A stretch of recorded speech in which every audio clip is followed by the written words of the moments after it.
Tout le monde, aujourd'hui on part sur une délicieuse recette, une bûche spéciale pour une personne spéciale. Il va nous falloir 5 œufs respectifs, un verre à thé comme vous pouvez le voir de sucre semoule, 5 œufs respectifs, un verre à thé de sucre semoule.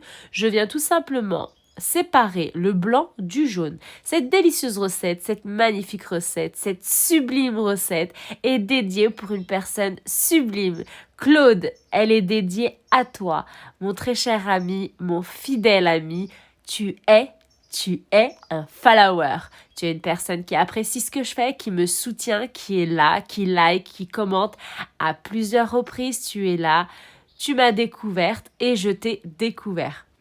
Alors, regardez, là, qu'est-ce que je fais? Raté de sucre semoule, comme vous pouvez le voir, je vais le diviser en deux. En deux parties, j'essaye qu'elles soient égales. La moitié dans le jaune et l'autre moitié dans le blanc. Dans le jaune, je l'ai incorporé immédiatement, comme vous avez pu le voir. Dans le blanc, ça sera progressivement, petit à petit, parce que je veux une sorte de meringue. Donc, je vais l'incorporer petit à petit en battant mon blanc d'œuf. Petit à petit, j'insiste, j'ai pris mon batteur électrique. Il faut un batteur électrique pour cette recette. Obligé.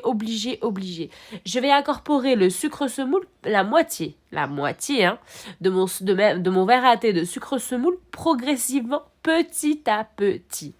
Et je vais battre jusqu'à l'obtention d'une belle, onctueuse, aérienne, légère, tout ce qui vous passe par la tête, mais en tout cas, qui est synonyme de légèreté, de coton, de souple, juste magnifique. On va partir sur une génoise spéciale, pour une personne spéciale, je me réitère, pour Claude.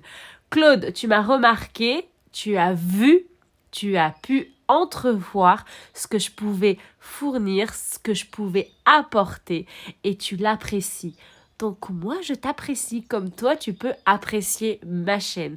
Tu es un follower et un magnifique et sublime follower. Aujourd'hui, j'ai décidé de réaliser cette recette. Voilà, tu fais partie des premiers. Hein, voilà, toi et Max, vous êtes les sortes de murs.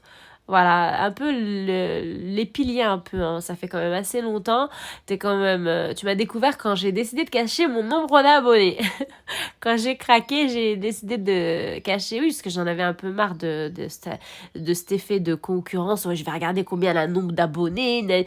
Je suis toujours contre hein, pour le fait de dévoiler comme ça son nombre d'abonnés, mais il faut avancer, il faut que les personnes voient ce qui se passe. Voilà le travail que tu fournis, mais je suis un peu contre effectivement parce que ça en met encore plus en fait en concurrence parce que vous êtes mes concurrents, hein. Vous êtes mes concurrents comme moi je suis votre concurrent et ce qui est magnifique c'est que vous êtes là, vous êtes présent et ça c'est la plus belle chose, voilà, donc tu es là, tu es présent, toi et Max vous êtes un peu pareil, hein.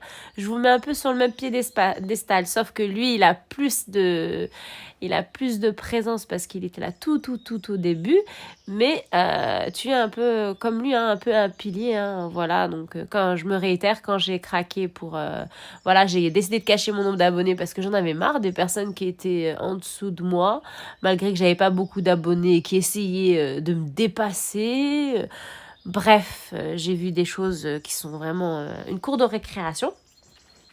Voilà, donc ouais, mais c'est toujours d'actualité, hein, donc c'est pour ça que je suis un peu contre le fait de dévoiler ce nombre d'abonnés, mais voilà, hein, l'aventure, on est quand même dans une plateforme où les personnes, faut qu'ils voient ce qui se passe, donc voilà, hein, c'est comme ça, c'est pas autrement, donc que ce soit bien ou mauvais, faut que vous voyez, hein, on est une communauté, donc ça je l'ai compris avec le temps, donc après, maintenant j'ai décidé d'occulter, hein, chacun il fait ce qu'il veut.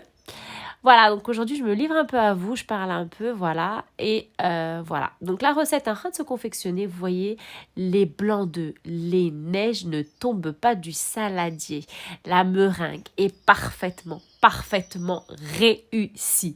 Qu'est-ce que je viens faire? Je viens récupérer les jaunes d'œufs qui étaient sur le côté. Voilà, alors les jaunes d'œufs qui étaient sur le côté, tout simplement, qu'est-ce que je viens de faire? Je vais venir les travailler. Cette recette est spéciale et elle est juste, le résultat, il est magnifique. C'est une recette qui a été travaillée, qui a été réfléchie, hein. Donc oui, je l'ai travaillée, je l'ai réfléchie, et le résultat, il est vraiment magnifique. Voilà, donc mes jaunes d'œufs avec mon demi-verre à thé de sucre semoule que je viens travailler. On est d'accord que je viens travailler avec mon batteur. Pas beaucoup, hein, une histoire de 2 minutes. À la suite de ça, je vais y ajouter des condiments, bien entendu. On va d'abord travailler petit à petit.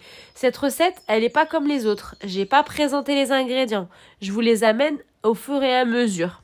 Pourquoi? Parce que cette recette, je l'ai travaillée, quoi. C'est pas quelque chose... voilà, donc il faut en fait suivre en fait la suite des choses pour que vous y arrivez. Parce que si je vous impose tout de suite les ingrédients comme ça, ouais, mais attends, il y a plusieurs trucs, elle fait des trucs, elle fait ci, elle fait ça, waouh. Donc c'est pour ça que j'ai fait petit à petit. Je ne vous ai pas présenté les condiments au départ. Je vous m'explique surtout pour bien que vous compreniez comment je fonctionne. Le sachet de sucre vanillé. Pourquoi? Tout simplement pour aromatiser, donner du goût, du peps. On donne du goût et de l'arôme à nos plats. Même si c'est une génoise, on lui donne du goût. On ajuste les condiments. Et ajouter une cuillère à soupe de vinaigre. Pourquoi le vinaigre? Le vinaigre est un excellent ingrédient pour donner pour que la pâte, elle soit encore plus, la préparation soit plus aérienne. Je sais pas si ça se dit, ça soit plus souple. Je veux fluidifier au maximum mon mélange. Voilà pourquoi j'ai mis du vinaigre. Je passe aux condiments solides. Un verre à thé respectif de farine. On est sur une génoise de bûche. Un verre à thé respectif de farine. Je viens préalablement bien le tamiser. Je vais y incorporer parce que je veux que ça gonfle, mais pas beaucoup. Juste une cuillère à soupe de levure pâtissière. Je suis sur un sachet à 8 grammes. Donc ça me donne 4 grammes. On est d'accord? 4 grammes, une cuillère à café, je ne sais pas si j'ai dit soupe, j'ai une cuillère à café de levure pâtissière à 4 grammes. Je tamise préalablement. Qu'est-ce que je fais? Je vais venir mélanger cette préparation jusqu'à ce que je vois qu'elle soit homogène, qu'elle soit une préparation, tout simplement. Ensuite, il va se passer plusieurs choses. Voilà pourquoi je ne vous ai pas présenté les ingrédients d'emblée et pourquoi je vous les amène petit à petit. C'est une recette qu'il faut comprendre dans le tas, visualiser la vidéo 2 ou 3 fois et après reproduisez la recette. C'est le conseil que je peux vous donner. Moi, c'est comme ça. Quand je ne comprends pas quelque chose ou quand je vois... Parce que les cuisinières... que ce soit des cuisinières reconnues, il y a des cuisinières qui fonctionnent beaucoup avec la théorie et d'autres simplement avec la pratique. Et les deux, la fusion des deux, la théorie et la pratique ne va pas du tout ensemble. Sachez-le, il y en a qui ont la théorie, mais la pratique, c'est zéro pointé. Il y en a qui ont la pratique, la théorie, ils l'acquièrent avec le temps. Pour moi, c'est comme ça que je vois les choses. D'après tout ce que j'ai pu voir, d'après tout ce que j'ai pu ressentir, c'est comme ça que ça se passe. Il y a des cuisinières très connues, hein, voilà, comme Choumicha, la personne que j'ai suivie dès le départ. Peu de personnes, quand ils font leur recette, réussissent tout de suite la recette. Hein, parce que c'est une personne qui a beaucoup de compétences, qui fonctionne énormément avec la théorie. Et quand on ne sait pas cuisiner, on est débutant, on arrive et on part sur Choumicha, c'est un peu galère. Je ne suis pas en train de critiquer, je suis simplement en train de vous expliquer les choses. Que oui, la jugeote joue énormément. Voilà, aujourd'hui, je parle beaucoup avec vous. Voilà, je vous explique les choses. Voilà, et là, donc comme vous pouvez le voir, le mélange est prêt. Donc, je vais arrêter de parler quelques instants, le temps de suivre la recette, hein, pour pas que vous soyez perdus. Donc là, je vais venir faire quoi? Vous avez la préparation, elle est nickel, elle est homogène, elle est nickel. La couleur, elle est juste magnifique. Je vais récupérer deux portions de ma montée en neige, de ma meringue avec ma marise, 2 portions. Et je viens mélanger. Cette étape est importante, ça va nous permettre de réaliser notre génoise. Si vous ratez cette étape, votre génoise, ce ne sera pas une génoise comme je veux, comme il faut avoir. Là, je bifurque tout ensemble et je vais venir tout mélanger jusqu'à ce que je vois que c'est une génoise qui est bien, qui est bien. Alors, je vous laisse apprécier tranquillement et je vous reprends.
nickel, elle est génoise. Voilà, préparation d'une simple génoise. Mais moi, je veux la rendre, en fait, légère, mais génoise, légère, qui se frite pas, qui se craque pas. Je vais récupérer 2 cuillères à soupe de ma préparation. Ce sont simplement les grumeaux, c'est les blancs d'œufs. C'est pas de la farine, c'est les blancs d'œufs, de la meringue. Voilà, je m'explique. Donc là, les 2 cuillères, voilà, je les ai apposées sur l'eau de saladier. Je vais venir y déverser un demi-verre à thé d'huile de tournesol et un demi-verre à thé de lait à température ambiante, normale, ni chaud ni froid. L'huile de tournesol, si je le mets directement sur la première préparation, notre génoise, elle va s'affaisser, elle va tomber, ça va créer un puits, on n'aura pas cet effet de génoise. C'est pour ça que je divise et je fais une sorte de petite préparation pour l'incorporer progressivement dans la première préparation et simplement la fluidité, d'essayer de la rendre un peu plus fluide, mais de la garder génoise. Est-ce que vous avez compris ? Je garde ma génoise, mais je la rends plus légère. Ça veut dire, j'ai cet effet de génoise, d'effet génoise, d'effet de pâte volumineuse, de pâte légère génoise, mais je la rends plus légère. Mais intelligemment, je fais ça. J'y incorpore l'huile parce que je sais que c'est un condiment qui est difficile au niveau quand on vient l'incorporer parce qu'il affaisse et il fait tomber la préparation, il crée même un puits, on n'a plus cet effet de génoise. Alors que si je mélange avec le lait sur le côté et 2 cuillères à soupe de la première préparation et je viens progressivement l'incorporer, je vais avoir un truc mais vraiment al dente, une génoise légère. Je vais vous laisser tranquillement apprécier et une génoise onctueuse. Donc le résultat, une génoise coton, une génoise qui ne s'effritera pas et un résultat sublime. Voilà, je vous explique comment je fonctionne et comment je pratique ma recette.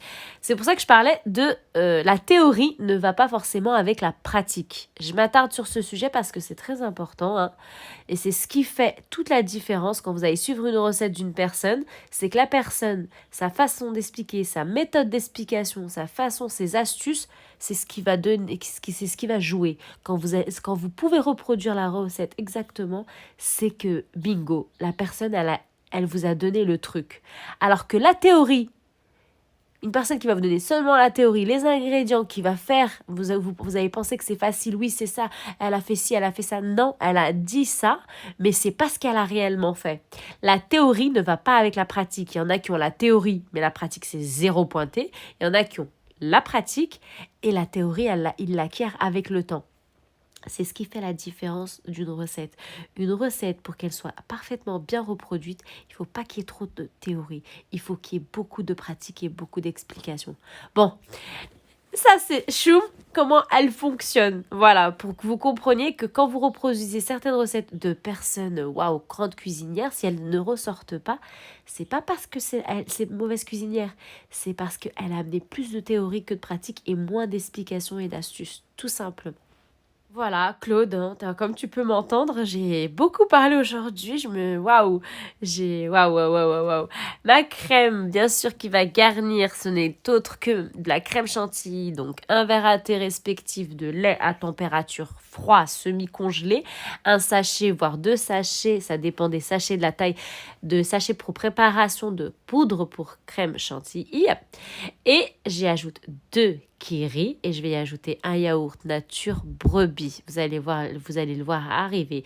Je vais battre pendant une dizaine de minutes pour avoir une ganache, une crème juste al dente. Je vais venir, bien sûr, garnir ma bûche qui est dédiée à Clo-Clo. Et la fournée, bien sûr, on part sur une génoise. Elle sera tout simplement à 180 degrés 10 minutes, pas plus. Ça va aller très vite. La cuisson va très vite se faire. Surveillez bien le four parce que ça va cuire d'abord en dessous et il faudra bifurquer la cuisson en haut pour avoir une génoise dorée et juste magnifique. Je vous laisse apprécier, donc je vous ai bien livré à vous. Claude, cette recette est dédiée à ton nom, elle est pour toi. Si je peux t'aider, je te tends la main. Comme tu as pu liker, commenter et être présent pendant tout mon début d'aventure, parce que c'est un début quand même. YouTube est une grande, grande aventure. Donc tu es juste sublime, tu es juste magnifique, tu es juste sucré, tu es juste pétillant. Voilà, je t'apprécie autant que tu peux apprécier mes recettes et je t'encourage à continuer cette aventure, voilà, quelles que soient tes ambitions. Voilà, pourquoi? Parce que moi j'y suis et parce que tu apprécies ce que je fais et voilà, tu es une de mes forces, hein, parce que ça me donne de la force hein, quand quelqu'un il est là et qui vous soutient. Oui, c'est quelque chose de magnifique, surtout, surtout pour moi, venant d'un concurrent, d'un youtubeur, c'est énorme et c'est juste magnifique. Je vous laisse apprécier cette déco. Cette déco, elle est faite pour Claude, comme vous avez pu le voir, une personne, un follower qui apprécie ce que je fais, hein, donc qui apprécie les belles choses. Sans aucune prétention, bien sûr, hein, je suis complètement humble, hein, vous commencez à me connaître. La déco, c'est simple, hein, donc lui, il aime pas trop la crème au beurre. Je suis pas partie sur une crème au beurre, je t'ai fait une crème, voilà. Hein, je regarde hein, tes commentaires. Et ouais, trop de beurre, c'est pas bon pour toi apparemment. Bah regarde, hein, la légèreté, hein. Voilà, je suis partie sur de la simplicité totale. La bûche est là, devant vous. Je vous laisse l'apprécier. Je vous laisse commenter. Je vous donne rendez-vous. Bon week-end à tous. Claude, bon week-end. Merci, merci énormément. Je t'en serai éternellement reconnaissante. Hein, voilà. Et voilà, et voilou, et voilà. Bon week-end à tous et salam alaikum!